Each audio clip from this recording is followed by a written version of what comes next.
Hey, good evening, everybody. Welcome inside the studio. Chad Rosenmeier here with you on a Thursday night before heading upstairs to call the action. Here in studio with racing analyst John Rallis, who I know you're pumped for tonight. I mean, we both are from a racing standpoint as far as who we're going to see. Because we've got certainly stars in the making in those 2-year-old divisions for the Golds. We've got those later on for the fillies, and then the Colts on the pacing side. But then on the wagering side of things, I know you've been busy handicapping ever since Tuesday. Yep. Because we've got the carryover. It doesn't happen all that often. Pick 6, we'll see it here and there. But the pick 5, not all that often, but when it does, it's usually pretty large, and we've got that tonight. Yeah, not a busy harness slate, I would say. I think a lot of folks is going to be on our carryover, deservedly so, because it's a big pool. But to your point, right? Not something we see often, especially with the pick 5 wagers, but it's nice when it carries into a day when we go dark one day, right? We've got one day to kind of promote it. We've got one day for people to have the opportunity to sit down and really handicap it. You know, it's nice when you get a carryover, but when it's early to late, it's rushed. Yeah, because that's a rule. It's got to go to the next pool, and obviously we card 2 on a program, so if it is the early that carries, which, I mean, I thought there was a chance of that happening again the other night. It was just upset after upset on Tuesday. Yeah, and then, you're right. It was, I can't believe the 3 was covered, the one that Damian McLennan was sitting behind. Yes, that Kyle had just claimed, right? Trident up the inside, Trident Sealster, yeah. There's a few up the inside winners the other night. There was a lot of them, big numbers too, no less. Yes, yeah. Well, it was different. I mean, we had a lot of our top guys were out of town. Other guys were in town getting an opportunity, and it just created some different chances and some wicked prices. If you were able to hit some of those, well done. Yeah, and you saw that even at the Meadowlands the past weekend when some of the guys were out of town for some stakes events. Guys get that opportunity and they mix it up. Yep. You know, you create some movement and guys just take a shot and, you know, it leads to some action. But we like seeing movement and action, right? It's horse racing. That's what we want to see. Exactly. So we've got a lot of great wagering opportunities here. But speaking of wagering opportunities, Saturday, I mean, it's a couple of sleeps away from the 166th running of the King's Plate at Woodbine Racetrack this Saturday afternoon with the $1 million purse. That's obviously the headline event, but they've got 13 races. There's a look at the field. I'm really intrigued by a 12-1 morning line long shot by the name of Runaway Again. You know, for Team Stronach, just off of one career start. It was a dominant one. Absolutely crushed going a mile and a 16th for Cititard. And, I mean, they're bringing in Javier Castellano. They had to supplement him for $25,000. But it is the filly that won the Oaks No Time. That's the morning line favorite. Yeah, that's who, was talking to Tony Elliott earlier, and he said he thinks No Time is going to be the winner. Like you said, morning line favorite, though. I think 7-2, I want to say, something like that. So, but nice appetizer prior to the King's Plate. Obviously, you have that E.P. Taylor Turf Stakes. Yeah. And you've got Caitlin Her Greatness, who obviously won the King's Plate last year. Going to be a little bit tougher with another one. I think there's another filly in there. Is it a filly or a mare who's won multiple Grade 1 stakes in there? I'm drawing a blank. That's coming off a win at Saratoga, I want to say. The names, I'm losing the name a little bit, but great card, lots of star power, and she's looking to make history that night, that day too, becoming the first King's Plate winner, as well as to win the E.P. Taylor Turf Stakes as well. So okay, $1 million in guaranteed pick 5 pools as well. They've got 3 opportunities for you, with the early one guaranteed at $200, then the middle and late $400,000. But on top of that, the pick 6 and the high 5 are both going to be mandatory payouts. So even if they're not massive carryovers, I mean, you know yourself, John, and just as a bettor, just to know that, obviously you'd like to, get them all correct in there, but just to know that it's going to pay out regardless. That you could still win going 5 for 6, let's say, whatever it may be. Added incentive to play, like you said, right? I mean, these big days, when you have big pools to follow it, it just makes it an even better day. Yeah, and then I didn't look at, right in depth on the card just yet, but I mean, they've got a lot of big jockeys in town. Velasquez, Castellano, I mentioned. I think Flavia Pratt is going to be there, and I'm sure others as well, along with the strong colony that Woodbine offers up. And you can always watch and wager right through HPI Bet. Even exciting now here in Canada, OLG.ca has now opened up the wagering on horse racing on their platform, which is exciting just in time for the 166th running. So it's going to be good, and in fact, their card's going to carry into our Saturday program a bit, because I think their last post is somewhere around 7:45. Okay. So, probably, they'll still have, a couple of races to go while, we're starting out ours as well. So we'll kind of get that double header, let's say. Yeah, that'd be really nice. And they're not racing today, I believe, Woodbine. Yeah, so just gearing up. Just gearing up for what's a big week, and why not partake here. Yeah, And, there's a lot that goes on behind the big scenes. time. Been part of that. Not nearly as in depth as other guys. Mm-hmm. You speak of Tony Elliott, I'm sure super busy with things that they're preparing. It's just such a big thing, and unlike last year, Mother Nature is cooperating. Well, is that's what the it best. looks like. Yeah, it really. Yes. It's fun when it's on a Saturday. I mean, Randy and I were talking about it. It makes it like a weekend affair and a party affair, right? It makes gives it more of a party vibe as well, and Yes. gives added incentive for people to come here for the weekend and just enjoy themselves. To our point about not feeling rushed about putting in a pick 5 wager, you don't have to feel rushed about enjoying the day. It's Sunday's the next day. You can kind of stay for the day card as well. The next day and just have a good time here in the city. Biggest problem is you and I can't go there and really enjoy it. No. Because we got to get ready for our card here. That's the thing. 11 pack, right? Yes, we've got 11. We've got a couple of preferreds on the Saturday card. Some guys out of town again Saturday. So we could see some similar things. We know you, James and Louis, they're out of town. A lot of guys in Kawartha too. A handful of them for some grassroots action there too. So it's gonna again.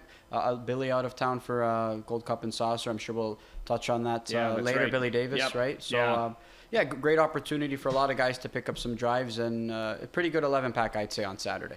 Let's see how the track played on Tuesday. We know as far as prices, and actually that's one thing I probably should have said to producer Ryan Corner. You know what, dude? Let's add up the average price for the win payout because I'm sure it was pretty massive. It just seemed to be long shot drawn. We might have only had a couple of favorites win the entire card. Yeah, just a couple on there. But we did have some that were coming. I mean, that fourth race, it escapes me who that was. Tricks on you.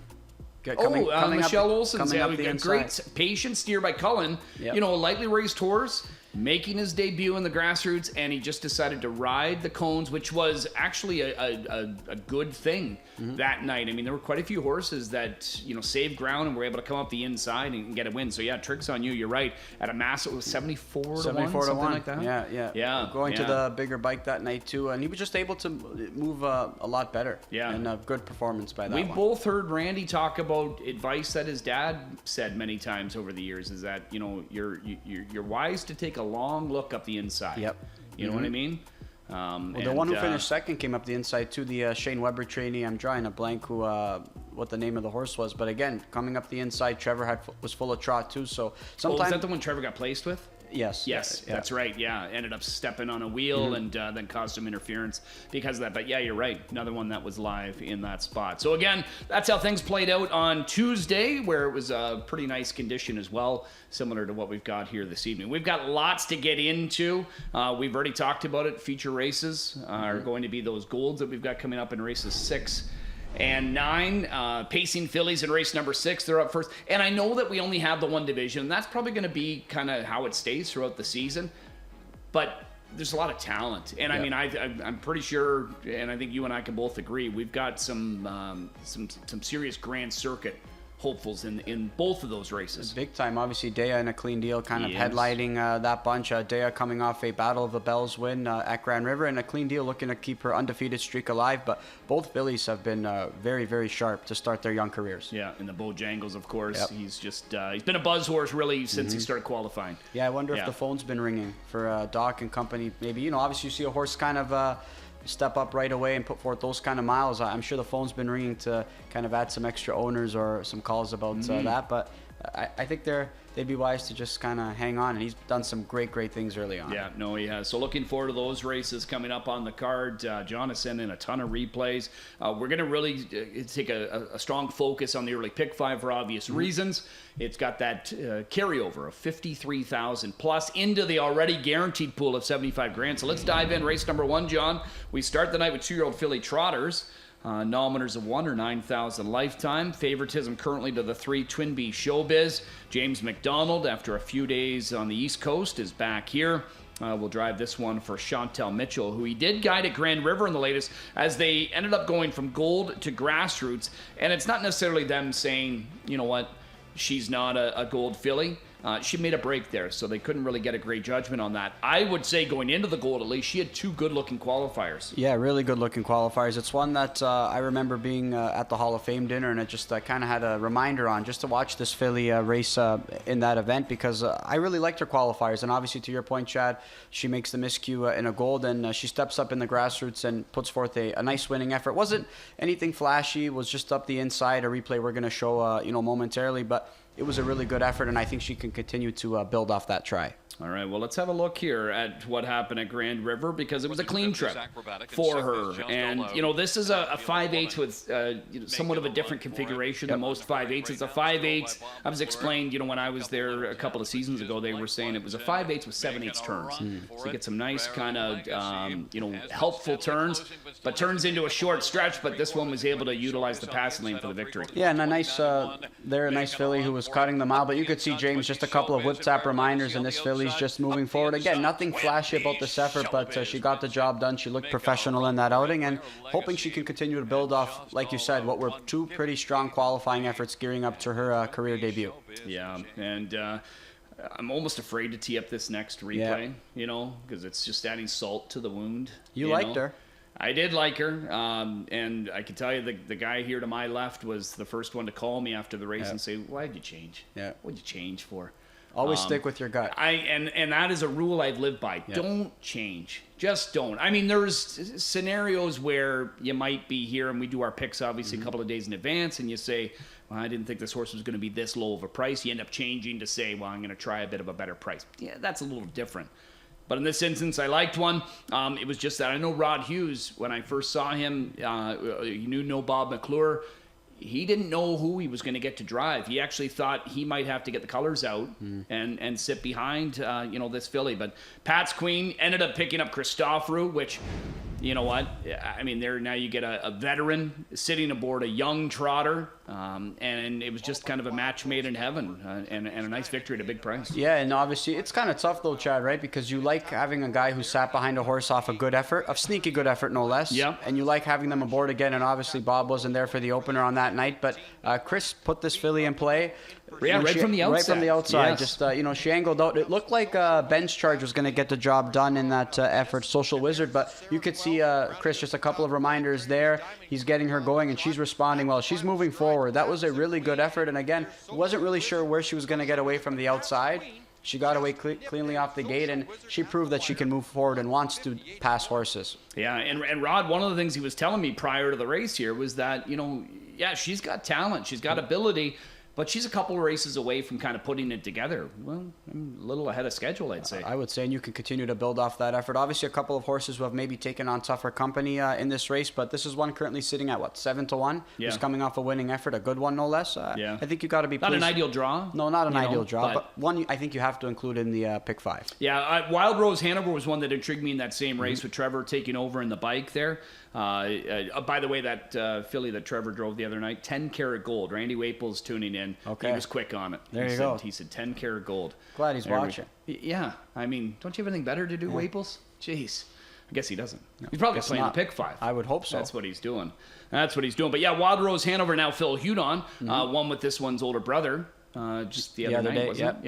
Yeah. Recovering off a miscue early and Wild Turkey Hanover. So Wild Rose Hanover, being brought along slowly, but I don't think that's a surprise. And one of these nights she's going to pop up with a better effort. Won't be surprised if at a price she happens to kind of sneak into the ticket. Yeah, adds a screen tonight as well in this effort. So one that I didn't factor in tonight, but one that I'm going to just kind of take a wait and see approach. I think that this is one that's going to continue to take steps forward. Yeah. So the main ones you're liking in the opener? 2-3, and I'm going to use Aura of Athena. I mean, I think there's some ability with the starter of Chapter 7. Just easier spot for her. Easier spot, I'd say, yeah. Race number 2 is where we go to next. We'll stick with the trotters. Short field, 7 of them. Nominators of 1 for the 5 and under. Lightly raced Validus is in fact going to be installed as the morning line favorite. Daughter of Green Manalishi. That she had a good charted line in the qualifier. It's all we had from her. And then in the pari-mutuel debut, I think it would be kind of what you expect. We see this happen where, you got the rail, you're a trotter, your first start, tough to get away very quickly. I mean, she goes 30 and won the opening quarter, but it was that back half really stood out. It really did, and she was moving forward, towards the wire in a replay we're going to show here now. And you could see Chris just kind of has her on the inside. Looks like she was maybe gapping that turn a little bit, but I got a chance to speak to trainer Roy Jeffries, and he kind of talked about about how I think it was just Chris was just kind of just getting her around there and making sure she has a pretty good experience. It was her first career outing in that spot, and you can see when Chris angles her out here, Chad, she's just moving forward. So this is a really, really good effort, and you could see a little bit of a hitch in her trot. I don't know if that's just the way she goes or what. Similar to Roland though, who's her half sister as well, right? So this is a half sister to Roland. This is one who put forth a good effort. So you have to feel like she's going to be ready for an even bigger performance. She's going to go off as the race favorite. But I did get a chance to speak to Roy Jeffries as well, and I said, you're looking towards maybe some grassroots tries coming up, and there's no urgency to kind of put her into any stakes actions. I think he just said he just wants her to keep learning and putting forth pretty good experiences, and he says he'll let the Hall of Famer Chris Christoforou kind of tell him where maybe she's going to go, because great judge of talent, right? Absolutely. Yeah. So I think it's a great guy that you have sitting behind that filly, and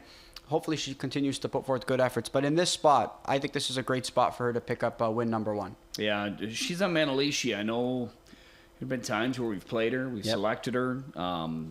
I think she's looked okay the last couple. Better, in my opinion. But you still, of course, there's maybe some other fillies who have a bit less strikes on here, right? That's why I'm going with Validus off that effort. The one that intrigues me, though, Supergirl Molly, adding Lasix. I wonder if there's been talent there. We've seen that one night where she was ranging up and made a break, and then came up with a good effort. But then there was one night where played her and she had every opportunity, and just didn't go by. So maybe one that looking back now probably needed the Lasix. Yeah, maybe we'll see tonight. Maybe we'll get a better indication off that effort. But Are you singling Validus? I'm going to single Validus. Yeah, just take a stand. Take a stand. Good draw to work with off a good effort. Why not? Yeah, she could be in some late season series too, like a Harvest series or whatever, right? Exactly. Okay, over to race number 3, still trotters, nominators of 2 or 20,000 lifetime. This starts the pick 4 as well, the early one, but it's obviously part of this big pick 5, which I did just check a moment ago. I mean, we're closing in on 50,000 already of new money. Yeah, we're at 45 grand. It's pretty good right now, and I mean several minutes away. So it's going to be a great pool. With, of course, 53,000 plus in carryover money. Meadowview Rothy got Mario Bergeron a little bit closer last week to that milestone. He had a second at Georgian the other night in a prospect series. I think he's in the neighborhood of like 12 grand away. Right now to 100 million. We know it's inevitable. It's coming soon. But we're all excited for him. Oh, absolutely. Kind of hit that. Oh, he's been doing it for so long, and he sat behind so many great horses. And Mario he just has so much fun doing this. He's always smiling in the paddock when you see him, and just always excited to be here. Yeah. Can she double up? She's got a great shot to double up. I'm going to try and maybe go value shopping here, but I think she's the one to beat in this spot. All right, where'd you go? I went to the rail starter, Royal Moon. I thought that was a sneaky good effort, one that we're going to queue up here as well, hoping that she can maybe work out a cleaner trip. But I know Meadowview Rothy is going to be tough to beat. I think Crypto Hanover can obviously step up and win in this spot as well. That was a good effort with James McDonald aboard for the second consecutive week. She looked a lot sharper cutting the mile, but you could see Royal Moon. Tyler Borth kind of floats out with her there early on in the mile, and she's currently third on the inside, and really no real estate. And you're going to have to see it when you turn for home, Chad. You're going to need a seam to kind of, you're going to need to find a seam to pick up a good piece, and you could see right now he's looking for one. And there's Meadowview Rothy on the outside, and there's Tyler Borth sitting behind Royal Moon, and still no seam. So he's still angling her out. Still no seam. He's moving her forward, and she's responding, but you still got to navigate her in between some rivals. Now he finds a bit of a seam, but at that point, the race is already decided. But I like the way she was moving forward. I think this is a solid effort. Again, you're going to need to find more to beat a couple of these rivals, but I think that was a step in the right direction. One that I'm willing to take as a value shot, and I think this is a value use in the pick 5 sequence. Yeah, I think you have to demand a price on her, too. Absolutely. Especially because, I mean, she's only a race removed from whatever happened to her. Too bad. I don't know what happened to her. Good news is she didn't miss any time. She was right back on the weekly rotation. Her mother was a solid one when she minded her manners in Royal Charm there as well. Crypto Hanover, I know moving up from the nominators of 1, but to me, she's looking like a filly that still has more to offer, and I don't think this is going to be that much of a jump up for in the spot. Yeah, I agree. I think there's sometimes when you see horses move up to nominators of 2, and it can be a little bit tough. Off that effort, I think that she looked like she had more left. In a gate to wire victory with James McDonald, and maybe one that can continue to add to the win column. But yeah, I mean, Meadowview Rothy going to be the one to beat, but I'm going to use those two as well in the pick 5 sequence. I was going to say, so main ones you're using here? 1, 2, 6. 1, 2, 6. Okay, all right. So that's 3 out of the 5 legs complete in the early pick 5. Race number 4 is where we go to next. So this not only part of the pick 5 with the carryover, but it starts the pick 6, and we've got a carryover of $7,830. Field of 9, 20,000 claimers that are numbers of 67,000 lifetime. Are going to kick it off above my pay grade.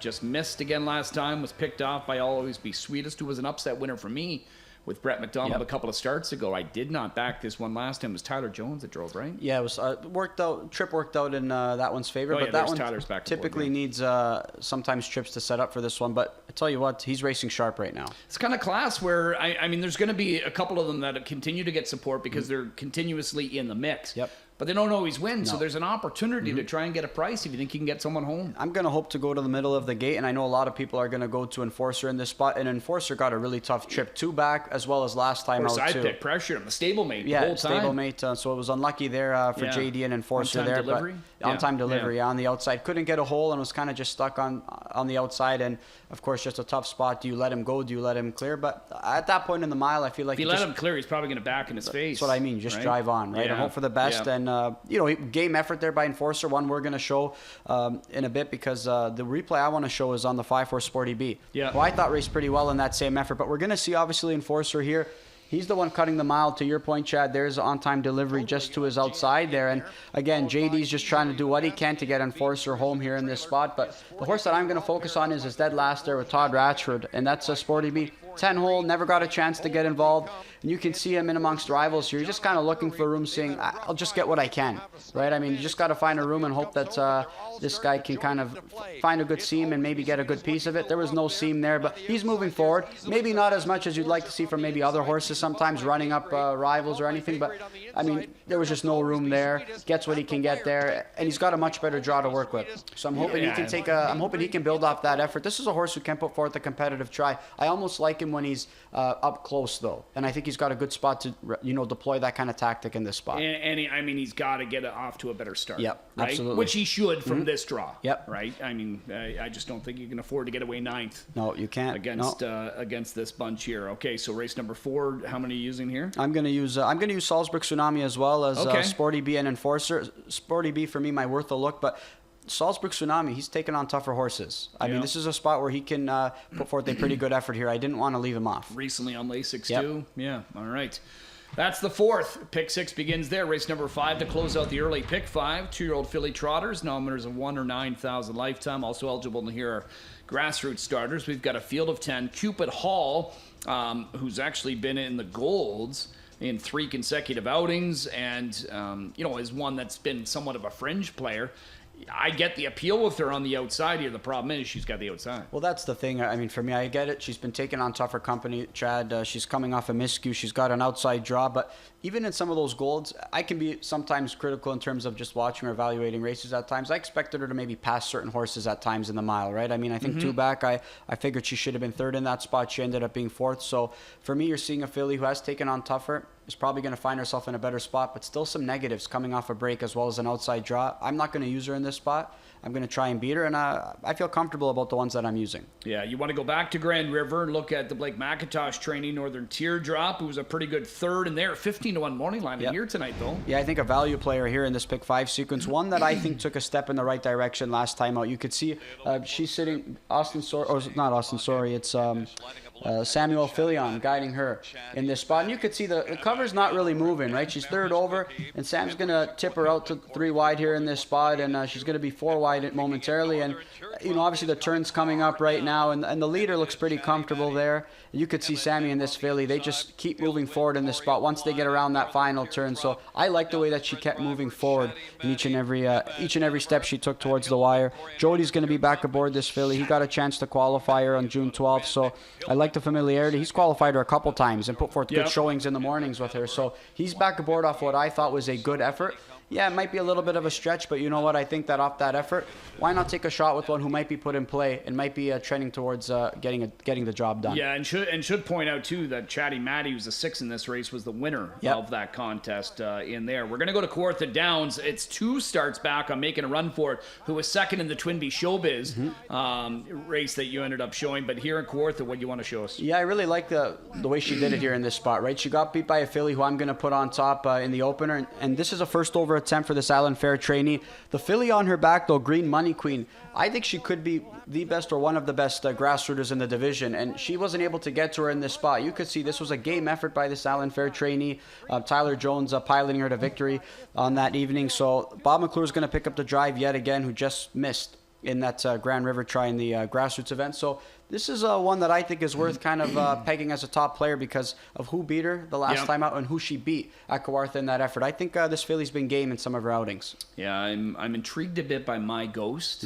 My Ghost had a tough task in her debut. She had the 10-hole. She made a pretty early break. The qualifiers were okay on her. Now they make some changes. Louis is going to go to Eric Nadeau, who's his trainer for the horses that obviously he owns in, away from the Luke Blais charge you. I'll tell you, the Goose Princess was won in that July 25th qualifier. I know the time was slow, 2, 3, and 4, but it was the way that she did it under a pretty strong hold to Louis. I thought, But then she had the 8-hole in her first start at Grand River, so just another one that I'm going to kind of continue to just evaluate here. But, I mean, Cupid Hall, based on just who she's been dealing with, what she's been able to go in speed, if she just gets away decently from the gate, I think she's going to be tough. I agree. She's going to be tough, but I'm going to hope maybe I can try and beat her here, especially with the outside draw. The one that intrigues me, Blue Jean Gal. I thought that was a good effort, too, back at Grand River. Made a miscue, and Jody was trying to leave with her off the gate. Not sure what kind of trip she's going to get because she has made miscues. But if she gets away cleanly from the middle of the gate, I think this is a filly that merits some respect. All right. So in race 5, you're using how many? I'm going to go 4 deep. 1, 5, 7, 9. 1, 5, 7, or 9. Okay. We'll recap John's ticket a little bit later on in the show here. We're going to continue on with a couple of more races to cover. The 6th race, by the way, is that gold for the 2-year-old pacing fillies. I know you talked Dea and A Clean Deal. Looking forward to that rematch here between them because we know what Dea's done since. And A Clean Deal, I mean, will she continue to just impress, you know what I mean? And Dea looks like Jack Darling's got a superstar in the making, I think. A daughter of Bulldog, no less. So yes, turning back the clock, Jody Jamieson piloting that daughter of Bulldog, Jack Darling training. It's been pretty good, cool story.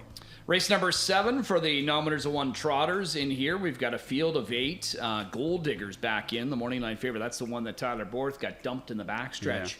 And just sort of shook him up a little bit. That was a couple of weeks ago. The driving bit broke and essentially lost control of the horse after the race.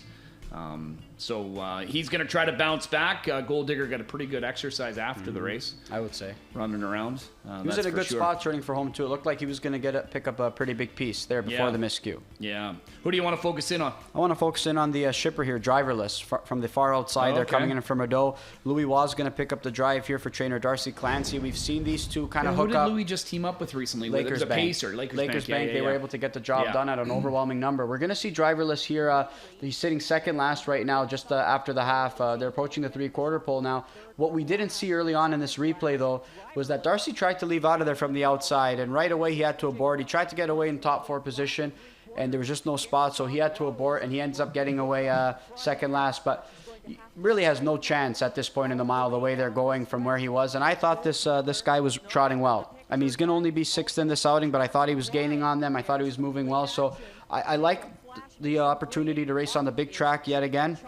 Louis Watt at the controls, and this isn't the deepest group right now. I think even from the far outside, I'm really intrigued by this guy, and I think he's a value player tonight in this late pick 5 as well as pick 6 sequence, and hoping that we can find similar luck with Lakers Bank and Louis Watt being aboard the Darcy Clancy trainee. Although I will say Lakers Bank probably did a little bit more up to that point, but I'm intrigued nonetheless. I think it's a good spot to take a shot here. Yeah, and I mean, here's a horse that missed a couple of years. Right? So he's probably needed a couple of starts. The fact that he's bringing him here now signals to me that Darcy's saying, he's pretty good. Because, I mean, that bottom line that you see on the resume from when he was 3, that wasn't bad in the grassroots there. Behind New Rules and Deadline Hall.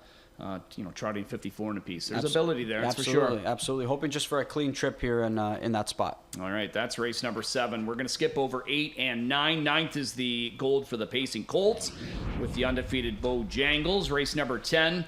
Close it out. Congrats to the player south of the border that took home the high 5 on Tuesday. We see that often. We do the mandatory, and it's not a surprise to see it go maybe the next day or the couple of days after for a couple of times when there's just not as much interest.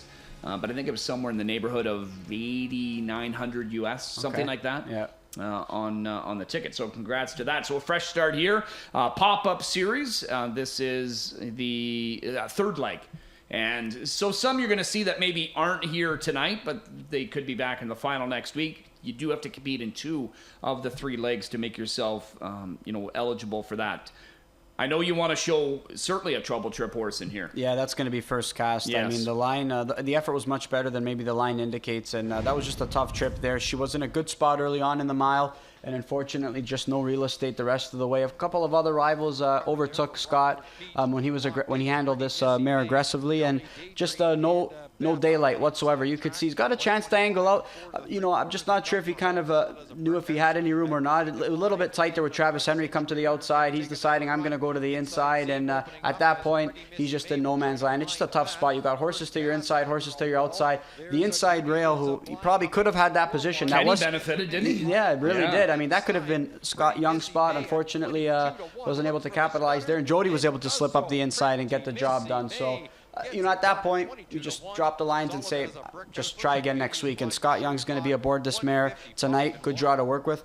I don't think you're going to get anywhere close to that 10-1 morning line that we see in the program. But, a good draw to work with. You have to figure Scott's going to put her in play. And I'm hoping for some good things tonight. And pressure's really on because she just joined this last week, right? You got to pick up a good piece. She, you need some top points or earnings. And she obviously would have been better than 6th had the trip worked out. It just didn't. So now tonight, really, the pressure's on to get you're eyeing a win. Yeah, absolutely. Here tonight. Yeah, Scott's been in some bigger pressure-packed moments than this, so I'm sure he'll. That's I'm right. sure he'll hopefully steers her. And I'm sure he's happy. He's got a good draw. He knows her well. She's sharp coming off that effort, so hopefully she can kind of translate that into tonight and put forth a big mile. Yeah, I agree with you. I think she's got a big shot there in the finale. Okay, the carryovers we've been talking about. Let's recap them. The early pick 5 carryover, almost 54,000 actually coming in. I can tell you right now, we're almost at 60 grand already in new money. Awesome. 50, almost 58 right now. In there, and again, we've got 10 on the clock. Yep. Obviously, there's going to be a little bit more time. It's going to come in late too. Yeah, and exactly when they're lining up behind the gates, when you're really going to see a jump. So here's your ticket. I know we've been sort of breaking it down as we've been going, but let's recap it. Yeah, it's $108 for a dollar cost. I mean, you can play it for a little bit cheaper, but again, when it's a carryover opportunity, especially for this number, you can spend more. Right, I mean, the pool's already, it's going to be a great pool, so why not take a shot there? But just one single for me, going to be Validus in race number 2, Chad. Going 3 deep in the opener, Twinbee Showbiz. I'm going to try Pat's Queen, and I'm going to try Aura of Athena. And you could see I'm 3-4 deep the rest of the legs. I know Meadowview Rothy in race 3 is going to be the one to beat, but you mentioned Crypto Hanover, a filly who can take a step forward again. And I'm hoping Royal Moon can maybe play the role of upsetter in leg number 3. All right, we've got your pick 6 as well, because we've got a carryover in the pick 6 of over $7,800. You've got a single there in the 9th. That's obviously Bojangles. For the fillies in race number 6, you're going to go with the undefeated one and Dea, right? Yeah, I'm going to use both of them. In the event that I do get a price across, I'm okay with using a couple horses. You don't need to get too cute, right? Especially in a carryover opportunity.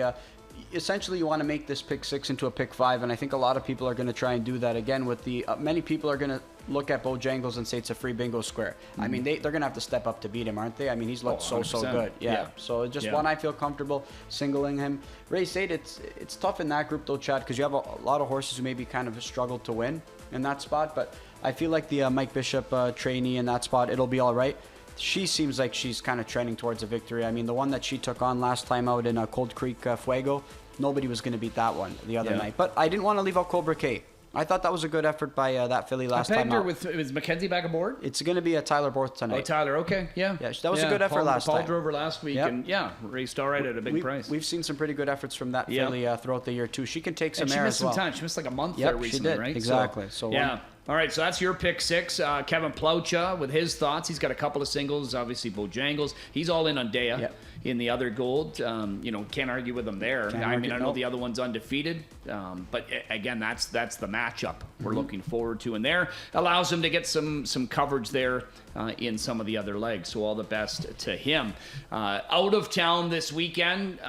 Again, this is the time of year where I know we're going to be ramping up into our Grand Circuit. I mean, we've got eliminations for the Wellwood on Friday night. We do have some of the Peaceful Way preppers. Field of 11 are just going to go straight to the final. But it's going to be Grand Circuit, whether it's eliminations and finals, over just the next several weekends. Ramping up. Here. But out of town, there's others that are preparing. It's a big afternoon at Pocono on Saturday. But later on Saturday night is the Gold Cup and Saucer final. they go 8 wide? I can't remember if they do. If they do, You know what? I couldn't tell you. Right? Yeah, I don't remember off the top of my head. I don't either. But we've got some locals, obviously, that are well represented. It's major. In there, Fortify and Poseidon Sealster, Legion Sealster down there as well. And Arbitrage Hanover, Mickey Shan. Yeah, he's really sharp effort. And this is a sharp racehorse. But how about Billy Davis Jr. drawing the rail with Arbitrage Hanover? Yes. Great opportunity for Billy Davis to get the job done. I know everybody covets that rail. Draw I don't know there. if Billy's ever been in it before. He hasn't been, no. No? Okay, yeah. First So time. exciting for him, obviously. And then out of town, it's a huge afternoon at Pocono. They start, I think, in the neighborhood of 2:30. 2:30, yeah. 2:30. So you'll be able to take in the King's Plate program and take in some harness action as well, right through HPIBet.com. We are getting the matchup we've been waiting for. Finally. Mickey and Minnie. Better draw, but I still think Chantilly's going to be awfully tough in here. And I think you might get a little bit of a better number as well. Yes. Listen, you're probably going to get anywhere between 3-5 and 6-5, a difference between the two fillies. But two fillies who have been 1-9 each and every start, right, when they're not competing against one another. Yep. So I think that's pretty good value on a filly that you and I think is the best in North And America. Rodeo Drive Deo, she's no slouch No, either. She's absolutely got a not. good draw. I'm sure she's going to factor in there. So that's the final there of the Lynch. They've got like top tiers and then second and third tiers in some of those. The Delmonica for the Thrill Philly Trotters, the Oaks champ, James back aboard, Conversano with a good draw there. Yeah, James has a great lineup. Light Up Yes. the World, Conversano, obviously Chantilly. I can't He picked up some others. He picked up Captain Optimistic, yes. A nice That's pickup right. there. Yotilly, though, obviously looking to keep the ball rolling. I mean, she's been dynamite Been so far freakish, this year. really. Yeah, really. Yeah. I mean, I think despite whoever won the Hambo Oaks, I think great for James and Juan, though, but would have been nice to see Yotilly in that spot as well because she seems like the best filly in the division. Yeah, and Max Hemp, Prince Hal Hanover, Doc Moore, he's famously had some tough draws over the years, but lately he's been drawing well the last couple of outings now with Prince Hal, and he's making the most of it. And all of these connections and Colts, they know that it's just around the corner where they're going to be seeing Luprin again. Oh, absolutely. And how about for that amazing qualifier? Just if there was any doubt how he was going to return fitness-wise, I know it wasn't an impair mutual start, but I tell you that qualifier, he looked like he could go a bit more off that prep. Yeah, Super Chapter headlines the Earl Beale Junior Memorial in there. Unfortunately, the Hamiltonian champ, he's shut down for the year now with suspensory care, wasn't it? Yeah. that's just tough, but unfortunate. gets the job done, and you can't kind of see how the rest of his campaign was going to play out. But Louis there with the Moticon Legacy, he's certainly a top player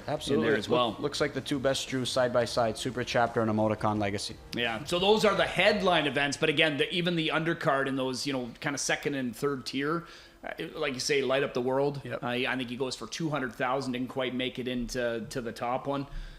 It's going to be a great card. Great card. I'll be watching all day, bouncing around between Pocono, King's Plate, and then hopefully we still have some time to check out some races while we're on air here. Exactly. Plays of the night here for you. Your 4-pack. What do you got? We talked about some of these as well. Most of these actually. Royal Moon, pick 5 value use. I'm not saying that she's going to get the job done, but one that I wouldn't throw it off your tickets off that effort. Worth a look, Sporty B. I liked that one's effort last time out. My value played driverless, and my best bet first cast, one that we touched on there off that trouble trip. All right, another handicappers in their lineup. We got Garnet, Kevin, and Ghislaine, Enforcer, Cupid Hall, and driverless. So all right. Another one that's going driverless with you as well, Ghislaine Paquette. LPR's Factor. I love it. There he goes. Yeah, I don't think we're seeing 10-1 though. No, we're not going to see 10-1, but I don't just think so. just want to get that one across. That's it. All right, we're just a few minutes away. They'll be out parading in a few minutes, and then, of course, a little bit more time for you to put those tickets in. The early pick 5 and the pick 6 with carryovers, but the pick 5 first, 53,000 plus, already at 71,000 in new money.